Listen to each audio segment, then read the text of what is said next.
पिछले पार्ट में आपने देखा कैसे एक प्लेन क्रैश हुआ और सबको लगा कि कोई भी जिंदा नहीं बचा। लेकिन घने अमेज़न जंगल के बीच एक 17 साल की लड़की अब भी जिंदा थी, जूलियन कोपके। अब सबसे बड़ा सवाल यही है कि आखिर वो बची कैसे। जब प्लेन हवा में टूटा, जूलियन अपनी सीट के साथ नीचे गिर रही थी, लेकिन उसके बचने के पीछे 3 बड़े कारण थे। पहला, तूफान की तेज हवाओं ने उसके गिरने की स्पीड कम कर दी। दूसरा, उसकी सीट हवा में हेलीकॉप्टर की तरह घूम रही थी। और तीसरा, नीचे जंगल की घनी बेलों ने उसे कुशन की तरह बचा लिया। लेकिन असली चैलेंज तो अब शुरू हुआ। अब जरा सोचिए, जूलियन पूरी तरह अकेली थी।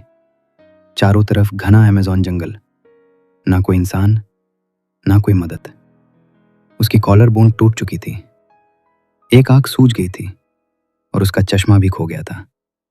लेकिन फिर भी उसने हार नहीं मानी।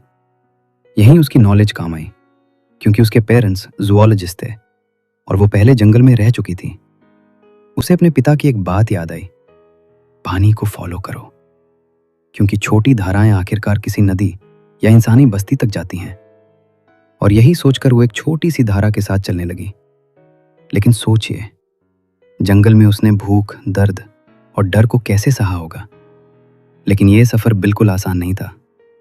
उसके पास खाने के लिए सिर्फ 30 कैंडीज थीं। जंगल इतना घना था कि जमीन पर खाना मिलना लगभग नामुमकिन था। वो सिर्फ पानी पीकर जिंदा रही, दिन रात, अकेले, जख्मी हालत में। लेकिन अब आता है सबसे खौफनाक पल। उसके हाथ के घाव में मक्खियों ने अंडे दे दिए थे और उसकी स्किन के अंदर 30 मैगट्स उसका मांस खा रहे थे।